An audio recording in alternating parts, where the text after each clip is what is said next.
नमस्कार, आप देख रहे हैं जन मीडिया न्यूज़। मैं हूं प्रीति प्रभा और हर दिन की तरह हमारे दो वरिष्ठ पत्रकार हमारे साथ मौजूद हैं, प्रणव कुमार चौधरी जी और कमलेश जी।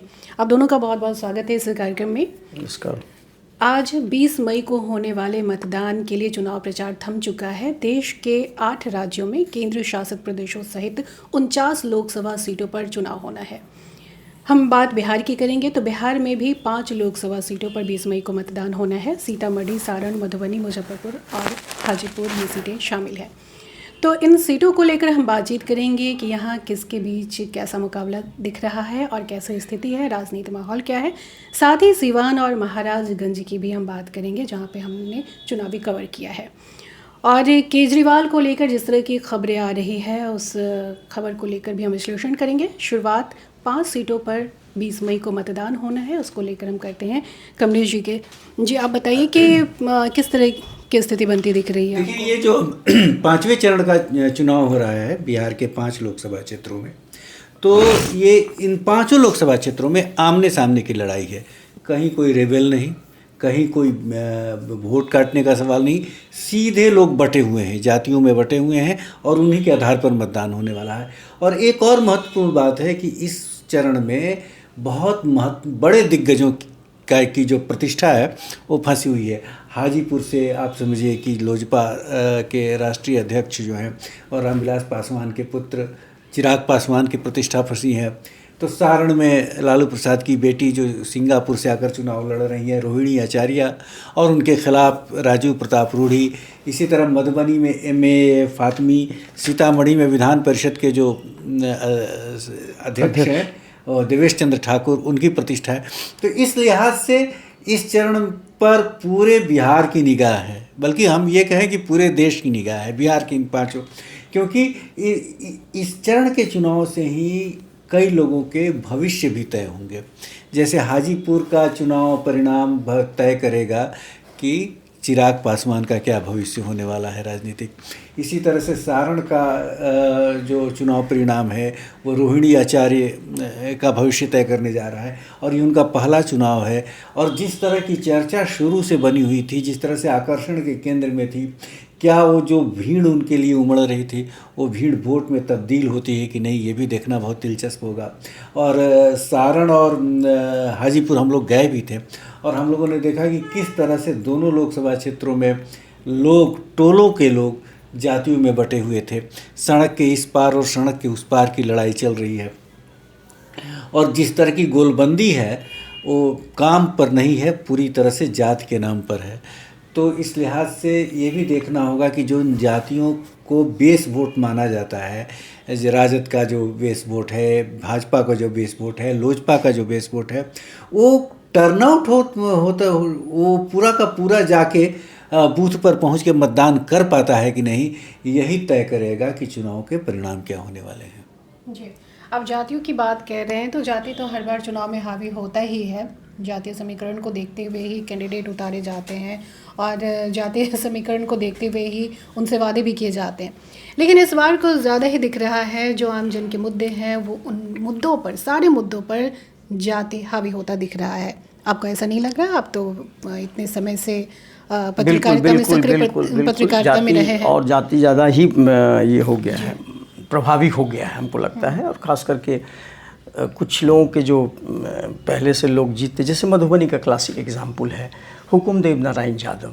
6 बार MP रहे हैं, 3 बार MLA रहे हैं, राज्यसभा रहे हैं, बेस्ट पार्लियामेंटेरियन का अवार्ड मिला है उनको, पद्मश्री मिला है उनको अभी कुछ साल पहले। और इन्हीं का लड़का है, वो सिटिंग है मधुबनी में, अशोक यादव। और हुकुमदेव नारायण यादव हमको लगता है पहला MP होंगे हिंदुस्तान में। बहुत कम हो सकता है, हमको ज़्यादा फिगर नहीं है। उन पर कोई FIR आज तक नहीं, कोई केस उन पर नहीं है। और जनता दल के आदमी थे शुरुआती दौर से, बाद में भाजपा ज्वाइन किए। काफ़ी रिस्पेक्टफुली मोदी जी, जब उनको बेस्ट पार्लियामेंटेरियन का अवार्ड मिला तो संसद में उनके काफ़ी तारीफ़ हुई उनके अपने कामों के। बाद में वो कहे कि हम चुनाव नहीं लड़ेंगे, उनका बेटा लड़ा। ये बेटा उनका दूसरा टर्म लड़ रहा है मधुबनी से। तो एक तो फादर का लीगेसी, जैसे हम लोग बात कर रहे हैं चिराग पासवान का, तो रामविलास का लीगेसी, उसी तरह हुकुमदेव का लीगेसी। ये लीगेसी वाले इसलिए है कि परंपरा चली आ रही है पिताजी की, खास करके हाजीपुर में, मधुबनी के इलाकों, क्योंकि मधुबनी में महागठबंधन के बदलते रहे हैं। जैसे फातमी पहले दरभंगा में लड़े हैं, दरभंगा से 3 बार 4 बार वो MP रहे हैं, वैसे एजुकेशन मिनिस्टर, लेकिन इस बार उन्होंने शिफ्ट कर दिया और शिफ्ट कर दिया मधुबनी में, और दरभंगा में आ गए ललित यादव। तो वो उस ढंग से, लेकिन ये जो बना हुआ है मिथिलांचल में हुक्मदेव नारायण यादव का, उसी तरह हाजीपुर में रामविलास पासवान का, रूडी का ऑलरेडी पहले से चल रहा है क्योंकि 3 बार हरा चुके हैं वो लालू के फैमिली को, रबड़ी भी हारी हैं, लालू जी भी हारे हैं। तो सबका दाव है और हर जगह इस तरह कंस्टिट्यूंसी में प्रधानमंत्री मोदी जा रहे हैं, उनके पुशअप करने में, उनको सपोर्ट करने में, खास करके चिराग में तो सबसे ज़्यादा उन्होंने महिमा मंडित किया। और इस तरह के सिचुएशन में लगता है कि जाति के अलावा भी एक मोदी का मैजिक जो चल रहा है, उनका लाभार्थी वाला मामला जितना है वो, दूसरा कास्ट, तीसरा कितना ज़्यादा वो करे। अब जैसे सीतामढ़ी का एग्जाम्पल दिया, सीतामढ़ी में देवेश चंद्र ठाकुर हैं, पहली बार बहुत सालों के बाद ब्राह्मण को प्रोजेक्ट किया गया वहाँ जनरली बैकवर्ड कास्ट और व्यापारी जो वैश्य संघ हैं वो लड़ते थे, लेकिन इस बार नहीं दिया गया और उसके कारण वैश्य समुदाय में काफ़ी एक ये हो गया कि 2 जगह वैश्य थे बहुत प्रोमिनेंट, क्योंकि 3 बार से लगातार रामा देवी जीत रही थी, 9, 14, 19 में रामा देवी जो थी, जो ब्रिज बिहारी की पत्नी है, जिनको कि मारा गया, जो कि मंत्री थे लालू जी के कैबिनेट में, उनकी पत्नी है ये। उनकी पत्नी को लगातार 3 बार दिया जा रहा था, लेकिन उनको इस बार टिकट नहीं दिया गया। उनके बदले वो जदयू को चला गया, जदयू में लवली सिंह, ठीक है। उसी तरह सुनील कुमार पिंटू, वो भी वैश्य समुदाय से आते हैं, उनका भी व्यापारी बैकग्राउंड है। ये दोनों महत्वपूर्ण सीटिंग MP को टिकट नहीं दिया गया, जिसके कारण एक व्यापारी संघ जो है काफ़ी बिहार में विद्रोह के मामले में, मतलब कि हम लोग क्या करें नहीं करें, जब हम लोग के कम्युनिटी को नहीं पूछ रहा है, जबकि डायरेक्टली भाजपा का वोट है उनका। व्यापारी संघ जो वैश्य देता था, लेकिन क्या हुआ, लालू जी ने दे दिया। अभी शिवहर में तो चुनाव नहीं है अभी, लेकिन शिवहर में दे दिया रितु जायसवाल को। अब उस ढंग से ये टिकट का बंटवारा हुआ, खासकर सीटिंग को नहीं दिया, जिसके कारण अब वैश्य का नहीं देना या वैश्य के पास क्या उपाय है हम नहीं जानते हैं, लेकिन वैश्य किधर वोट देगा वो असर पड़ता है। अब सुनील कुमार पिंटू कितना डैमेज कर पाता है देवेश चंद्र ठाकुर को, ये भी देखना है। देवेश चंद्र ठाकुर का एक ऑरा है दूसरे टाइप का, वो है बॉम्बे से पॉलिटिक्स शुरू किए हैं। जब इंडियन पॉलिटिक्स में आए वो बॉम्बे से शुरू किए, वो व्यापारी आदमी हैं, उनका बॉम्बे में बिजनेस स्टेक्स है बहुत ज़्यादा, और वो यहाँ पर मंत्री भी रहे हैं जदयू में, नीतीश कुमार के साथ डिजास्टर मैनेजमेंट में थे, अभी तो चेयरमैन हैं, तो ऑलरेडी चेयरमैन का तो पोजीशन है ही उनका, लेकिन कितना वो कर पाते हैं, क्योंकि हमको नहीं लगता है कि ये प्लस अर्जुन राय पहले से वहाँ पर हैं।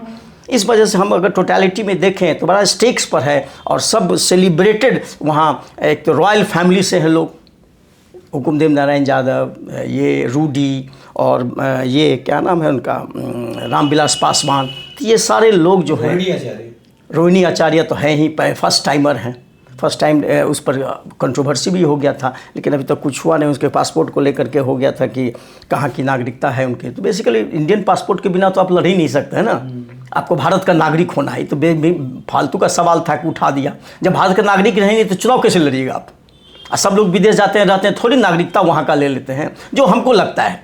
तो ये ऐसे ही पॉलिटिकल हमको लगता है कि माइलेज था, लास्ट मिनट में ऐसा हुआ है, हम नहीं जानते हैं क्या है। बेसिकली मुजफ्फरपुर में निषाद भर से निषाद का भी एक बैकग्राउंड है, जय नारायण निषाद का बेटा है वो। जय नारायण निषाद 3 बार 4 बार MP रह चुके हैं मुजफ्फरपुर के, तो उन्होंने अपनी कमान दे दी है बेटा को, बेटा भी 2 बार रह चुका है, बहुत भारी मार्जिन से जीता, उसके बाद भी उसको टिकट नहीं दिया गया। लॉजिक जो भी हो, जिसके कारण कांग्रेस से चुनाव लड़ रहे हैं मुजफ्फरपुर से, जिनके कारण जो पहले VIP में थे चौधरी जो निषाद है, वो भी निषाद है, जिसके प्रचार में गए भी थे मोदी जी अभी 3 दिन 4 दिन पहले। तो यही पूरा वहाँ का मुकाबला इतना दिलचस्प हो गया है कि पिछले बार जो जीते थे वो अपोजिशन में हैं आज, और जो हारे थे वो सत्ता के साथ हैं, तो इस वजह से भी काफ़ी दिलचस्प हो गया मुकाबला। और अब हम बात सिवान और महाराजगंज की करेंगे, जिसमें सबसे पहले सिवान की बात करेंगे। कमलेश जी, हम लोगों ने सिवान में कवर भी किया है, तो वहाँ पे क्या स्थिति, क्या माहौल आपको दिखा? छठे चरण में चुनाव होना है 25 मई को सिवान में, और सिवान इस लिहाज से बहुत दिलचस्प क्षेत्र माना जाता है बिहार का कि वहाँ लंबे समय तक राजद के सांसद शहाबुद्दीन की एक तरह से हुकूमत थी। वो न सिर्फ जनप्रतिनिधि थे बल्कि वो सही में हुकूमत थी। और उनके बाद उनकी लेगेसी को लेकर उनकी पत्नी हिना शहाब सामने आई, लेकिन 3 बार चुनाव लड़ चुकी हैं वो, तीनों बार चुनाव में उनको सफलता नहीं मिली। तो दूसरी तरफ उस सिवान को कहा जाता है कि माले का गढ़ है, और तकरीबन 75,000 से 80,000 तक वोट हर लोकसभा क्षेत्र में माले को आ जाते हैं। तो ये माना जाता है कि ये वोट माले का बेस वोट है। तो और माले इस बार चुनाव नहीं लड़ रहा है। और जो जनता दल यू के उम्मीदवार हैं, उनके पति पहले माले में हुआ करते थे, रमेश कुशवाहा, जो अब जनता दल में यू है।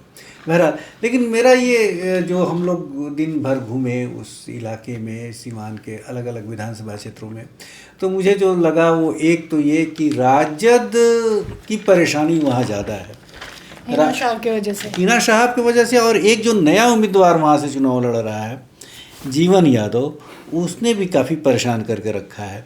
खासकर एक तो ऐसा लगता है कि संसाधनों के मामले में भी जीवन यादव समृद्ध हैं। और जैसी हमने वहाँ लोगों से बात की तो पता चला कि पहले वो सीवान नगर परिषद के अध्यक्ष का चुनाव लड़ना चाहते थे जीवन यादव, लेकिन जब वह सीट सामान्य के लिए नहीं हो पाई तो जो अभी नगर परिषद का अध्यक्ष है वो उनका ही कैंडिडेट था। तो उन्होंने इसके चलते उनकी प्रतिष्ठा जो चुकी, उन्होंने अपने उम्मीदवार को महानगर परिषद का अध्यक्ष बना दिया, इसलिए उनकी थोड़ा उनका रुतबा, उनका कद बढ़ गया सीवान में। सामाजिक कार्यकर्ता की भी छवि है। हाँ, कहते हैं कि लोगों को मदद करना, अस्पतालों में इलाज कराना और दूसरी तरह से सामाजिक कार्यों में मदद करना। तो इस लिहाज से मुझे लगता है कि जो राजद का बेस वोट है, यादव और मुस्लिम, वो दोनों स्टेक पर चला गया है। और इस लिहाज से थोड़ा एज हमको लगता है कि जनता दल यू को वहाँ मिल रहा है, क्योंकि एक तो वो कुशवाहा हैं वो लोग, दूसरे जो ये भी कहा जा रहा है कि जो माले का 80,000 के लगभग बेस वोट है वो इस बार स्कैटर्ड होगा, थोड़ा बिखरेगा, इसलिए कि वो न हिना साहब के साथ जाना है और राजद के साथ भी ज़मीन पर कार्यकर्ताओं की लड़ाई है वहाँ। इसलिए ये जो समर्पित कार्यकर्ता हैं वो तो जैसा माले का आदेश होगा वो देंगे, लेकिन जिनकी लड़ाई है वहाँ राजद के साथ ज़मीन पर, वो लोग नहीं देंगे, वो बटेंगे। और जैसा कि खुद हम लोगों ने बात की रमेश कुशवाहा से, तो उन्होंने कहा कि जिन लोगों को हमारी पत्नी ने रोटियां बनाकर खिलाई हैं वो कैसे वोट नहीं देंगे हमको। तो ये लगता है कि थोड़ा एज, इसलिए कि जातीय समीकरण थोड़ा जनता दल यू के पक्ष में दिखाई पड़ रहा है। हिना शहाब को लेकर जिस तरह से वो आश्वस्त नज़र आ रही हैं कि उनकी जीत हो रही है, ऐसा माहौल वो बना रही हैं, तो जब राजद में रहकर वो जीत नहीं पाई, जबकि MY समीकरण वहाँ पे काम करता है, इस बार तो वो भी इस बार नहीं हो पाएगा, क्योंकि यादव वोट में तो फूट आएगी, यादव और मुस्लिम वोटों में। मुस्लिम मतदाता उनके साथ हो सकते, लेकिन यादव मतदाता तो RJD के साथ होंगे। तो क्या किस तरह का बदलाव दिख रहा है जिसमें वो ये दावा कर रही हैं कि उनकी जीत होगी? देखिए, शहाबुद्दीन की जो जीत होती थी वहाँ, जो हम लोगों ने जब शहाबुद्दीन चुनाव लड़ते थे तो हम लोग इलेक्शन कवरेज के लिए गए हैं 2 बार 3 बार वहाँ। तो एक तो ये है कि वहाँ 3 लाख वोट मुस्लिम है, तकरीबन 2.5 लाख जो वोटर्स हैं वो यादव हैं, इसके अलावा 4 लाख वोटर्स वहाँ अगड़ी जाति के हैं, मतलब जिसको सवर्ण वोट कहा जाता है।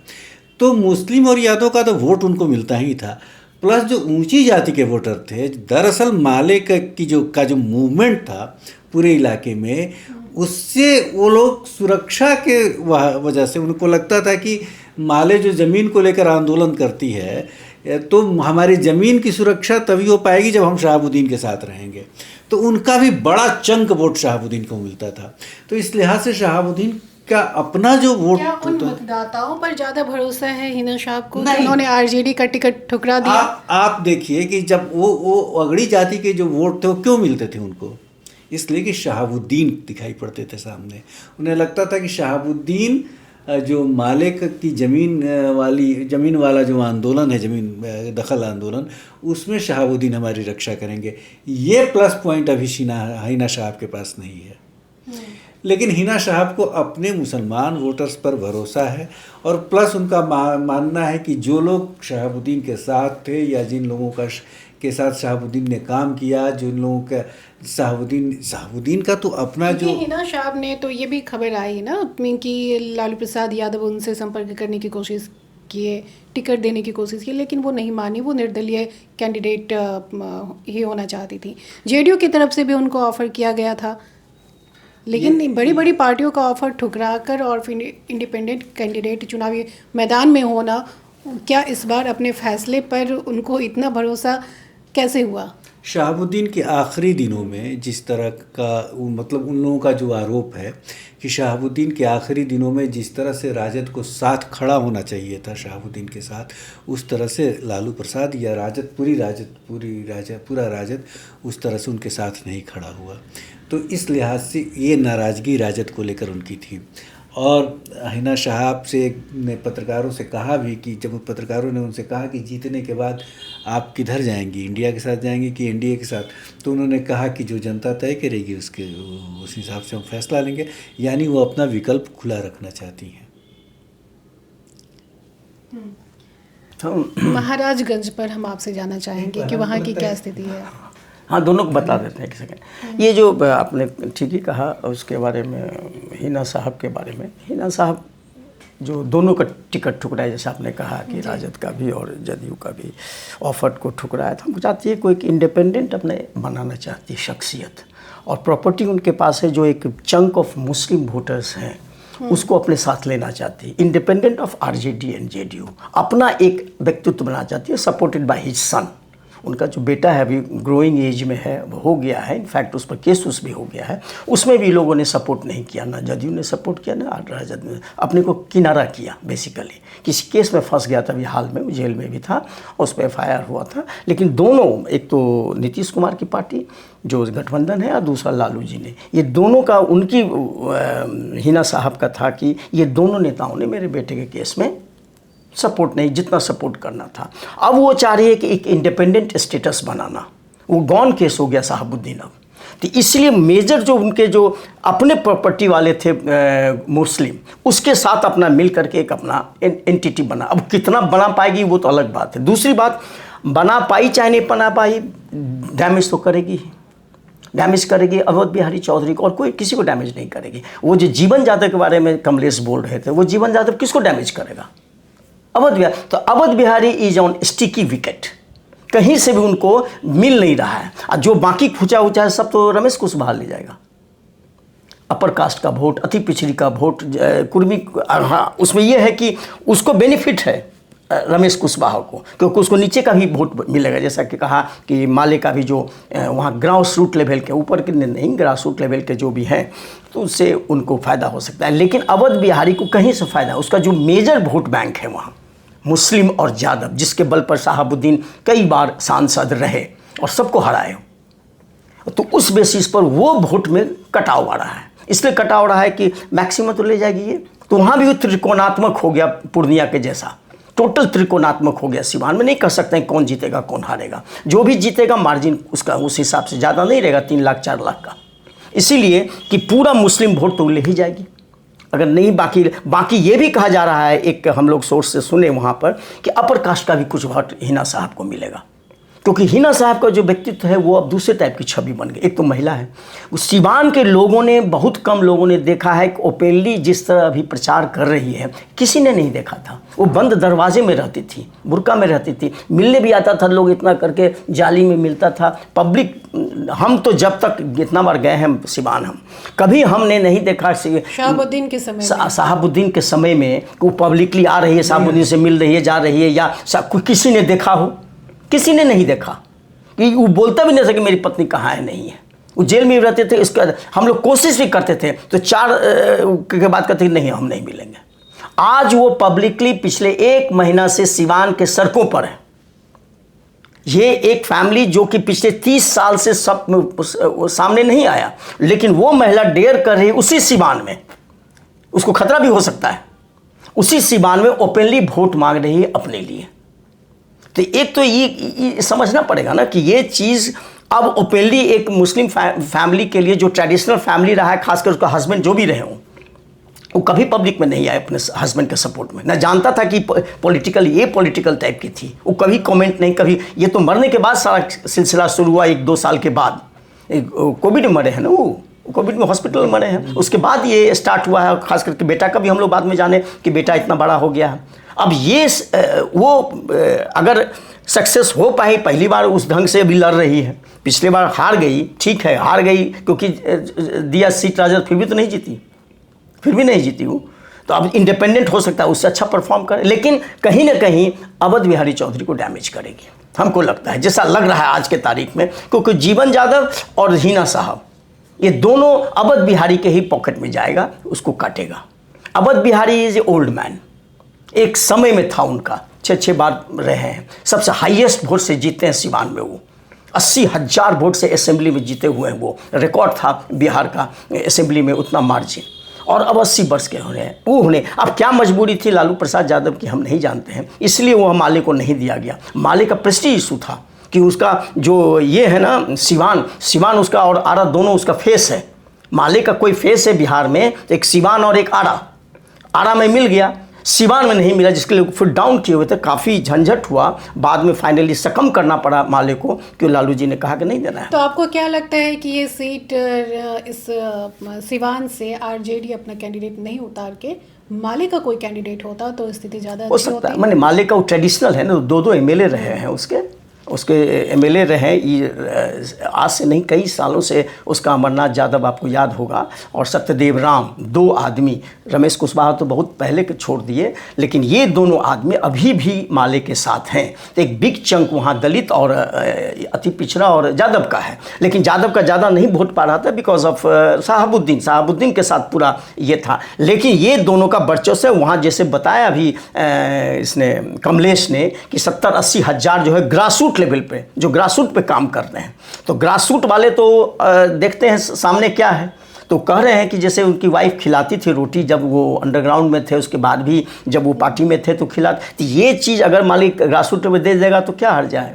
अवध बिहारी चौधरी को तो हमको नहीं लगता है कि माले का वोट शिफ्ट करेगा। प्लस अवध बिहारी चौधरी और साहबुद्दीन का तो 25 साल से दुश्मनी रहा है माले का, ग्राउंड लेवल पे माले जो है इन्हीं के खिलाफ लड़ता रहा है। तो एकाएक आप कैसे करें, आप कैसे कंट्रोल कीजिएगा ग्रासरूट लेवल पे। तो इसीलिए माले का वो संघर्ष तो हो सकता है वोट बिखरेगा, हो सकता है कुछ हिना में भी चला जाए, क्योंकि हिना में भी ये बात सही है, सिवान में लालू यादव का फैसला गलत साबित हो सकता है। हमको लगता है कि उनका जिद्दीपन था। अगर वो माले को सीट जाती तो जो राजद का बेस वोट है यादव और मुस्लिम, उसके अलावा मतलब जो भी मुस्लिम का वोट हिना साहब जो काटती सो काटती, ये 80,000 का जो चंक वोट है वो एक गेन होता इनको, और यहाँ मतलब अपर हैंड उनका होता। नहीं, एक यंग लड़का है जो कि मारा गया, उसका स्टैचू है वहाँ जेपी चौक पर, तो उसके भी जो एक लिगेसी है, जेएनयू के लोग आते, अभी जैसे जेएनयू के लोग काम कर रहे हैं ना, नालंदा में आरा में बैठ के भरे हुए हैं, जेएनयू, एएमयू, जामिया इस्लामिया और बाकी दिल्ली यूनिवर्सिटी के लड़के लगे, उसी तरह यहाँ भी आते हैं। और पिछला हमने देखा है कि कैसे काम करते, तो कुछ तो मोटिवेशन होता है यंग क्राउड में भी, तो वो चीज़ नहीं हो पाया। और अवध बिहारी के कारण एक उदासीनता भी है वहाँ के वोटर में, कोई मतलब नहीं ऐसे दे दिया, इसलिए हिना साहब इज ज़्यादा more attractive than Awadh Bihari Chaudhary. तो अट्रैक्टिव उस सेंस में कि ये महिला पहली बार डेयर कर रही है सामने आने के लिए, कभी नहीं आती थी, क्लोज डोर थी कंप्लीट, और इतना अच्छा कोई नहीं देखा है। हम तो देखे कि इतना अच्छा बोल रही है, हम तो पहली बार देखे, फोटो देखे, 1-2 बार हम देखे घर के भीतर से, लेकिन इस तरह के सिचुएशन में जो ओपनली जा रही है हम लोग नहीं मिल पाए उससे, वो अलग बात है। लेकिन महाराजगंज की बात, महाराजगंज में तो क्लियर कट है कि भाई सेग्रीवाल अपना रिटेन करने का चांसेस है, जैसा मिक्स क्राउड है वो भी, इसलिए कि ये 3 बार से जीत चुके हैं।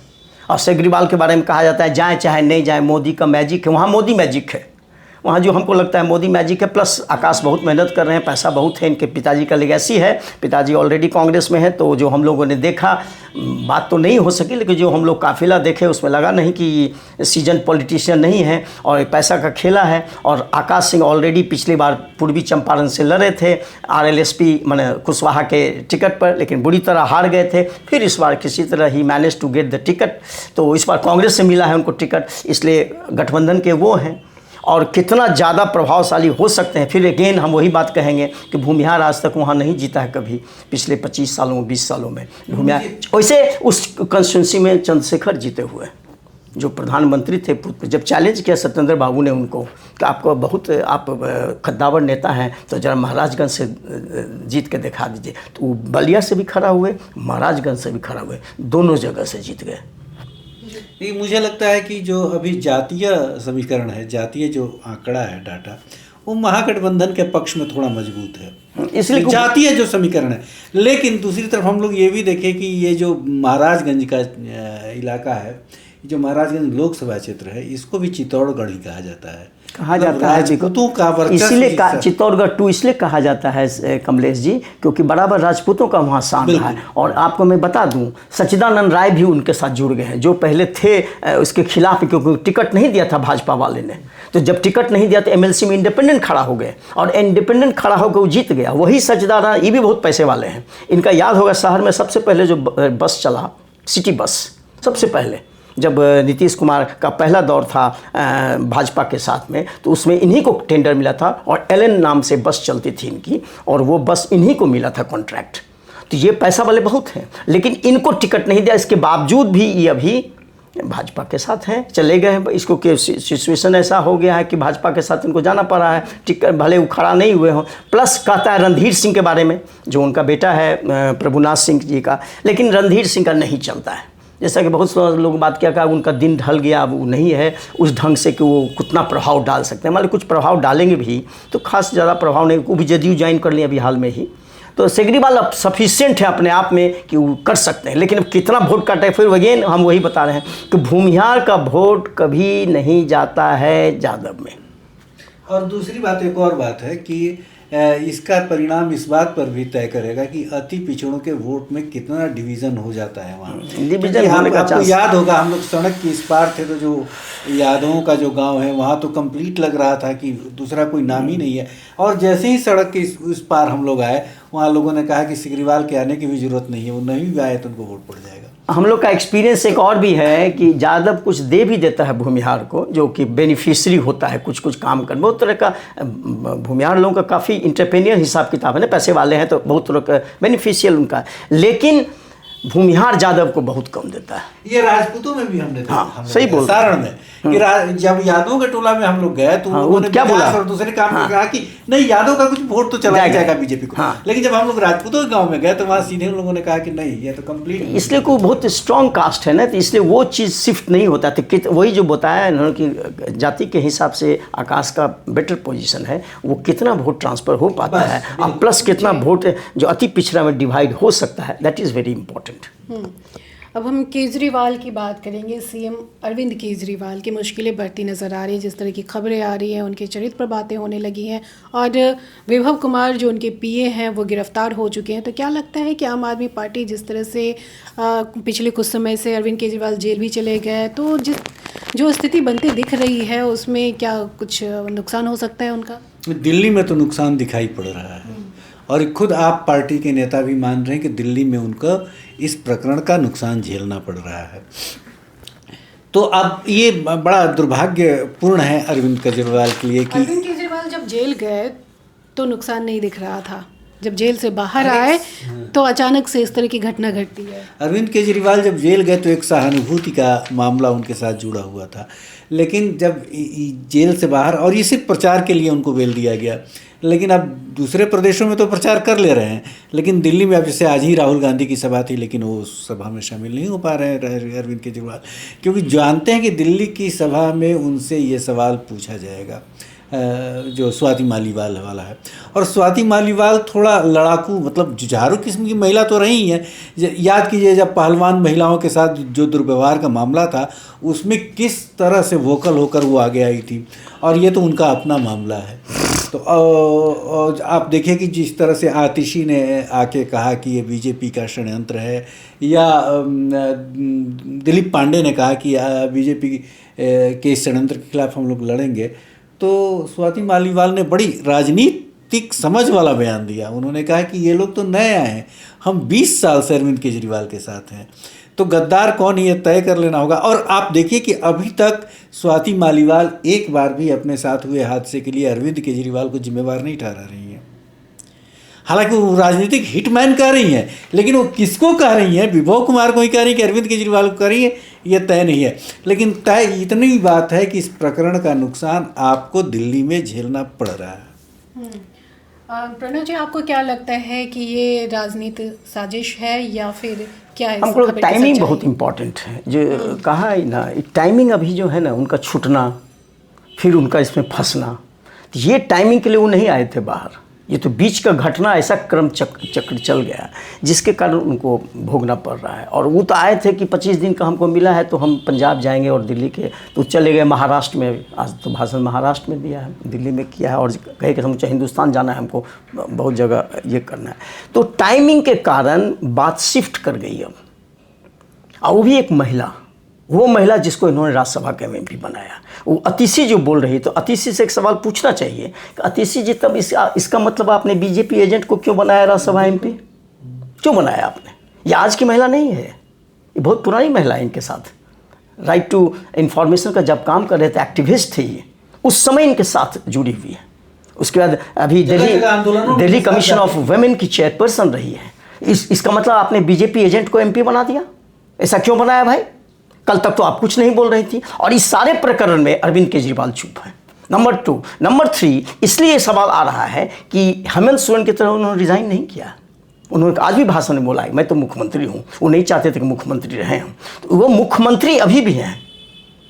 तीसरी बात, ये जो पीए है ये भी आज से नहीं है, इनके साथ ऑफिस बॉय टाइप का था, इनका सब काम करता था, ईमेल उमेल इधर उधर भेजना। कुमार तो बिहार के, हाँ ये बिहार के रोहतास के हैं, ये रोहतास के हैं। इनके पिताजी आज ट्वीट किए और मैंने एक्स पर लिखे, महेश्वर राय नाम है इनका, महेश्वरी राय, हाँ महेश्वर राय ने लिखा कि जो मेरा बेटा जर्नलिस्ट था और जर्नलिज्म से इनके कांटेक्ट में आया है। एक कबीर फाउंडेशन चलाते थे अरविंद केजरीवाल, बहुत सारा फाउंडेशन था उनका, एक कबीर फाउंडेशन था जिस कबीर फाउंडेशन के लिए वो काम करता था। और धीरे धीरे काम करते करते जब इनकी सरकार, उसमें सरकार तो थी नहीं, जब सरकार बनी तो इनको पीए रख लिया। अब पीए भी ऐसा पीए नहीं था, वो था उस टाइप का पीए जो इंदिरा गांधी का पीए था, मथाई टाइप का था, वो नेहरू टाइप का, नेहरू के साथ जो थे एमओ मथाई टाइप का, सारा चीज़ इनका देखता था। बाद में मेल देखने लगा, ये देखने लगा कौन आना है, क्या जाना है, किसका इंटरव्यू लेना है, किससे मिलवाना है। मतलब अब नॉर्मल नहीं मिलते हैं ना अरविंद केजरीवाल,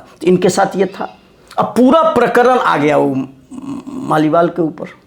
अब मालीवाल के भीतर तो बताए ना, हम लोग अब उसको डिस्कस नहीं करना है, मामला कोर्ट में है, तो हमको लगता है कि FIR हो चुका है उन पर। आज FIR हो गया, अरेस्ट हो गया, हाँ अरेस्ट हो गए, FIR हो गया। आज सुबह 4 बजे उनको गिरफ्तार कर लिया गया। ऑलरेडी महिला कमीशन के वुमेन गए थे। इस बीच बात को डाइवर्ट करने के लिए अभी तक केजरीवाल का एक स्टेटमेंट इस प्रकरण पर नहीं आया है। अभी तक हम लोग 7 बजे डिस्कस कर रहे हैं, अभी तक नहीं आया है, जो मेरी जानकारी है। अब हो सकता है 10 बजे आवे, 12 बजे आवे, क्या आवे वो तो अलग मामला है। दूसरी बात, इस बीच अपने आप को इलेक्शन मोड में रखने के लिए केजरीवाल ने कहा है कि 12 बजे वो बीजेपी हेडक्वार्टर जाएंगे अपने सारे MP MLA को लेकर के।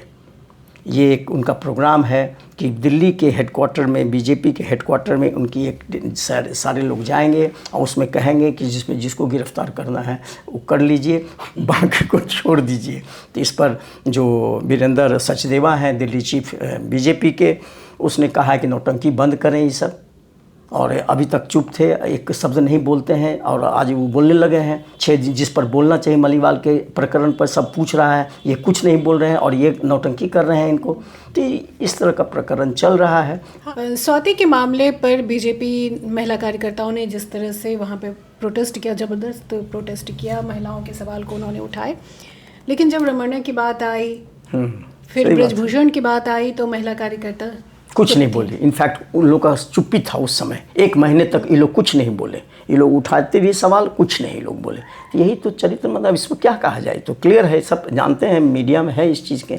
अभी देखिए मालीवाल के प्रकरण में क्या आगे शेप लेता है, वही डिसाइड करेगा। अरविंद केजरीवाल, इतना कहना आसान अभी नहीं है कि क्या होगा नहीं होगा, लेकिन मालीवाल का जिस तरह टर्न लेगा सिचुएशन, उस तरह का शेप करेगा। अनदर 10 डेज़ में हमको लगता है कुछ क्लियर हो जाएगा। तो आज की बातचीत को हम यही समाप्त करते हैं। हम फिर मिलेंगे नए विषय और अपने विशेषज्ञों के साथ। तब तक के लिए हमें दीजिए इजाज़त। नमस्कार।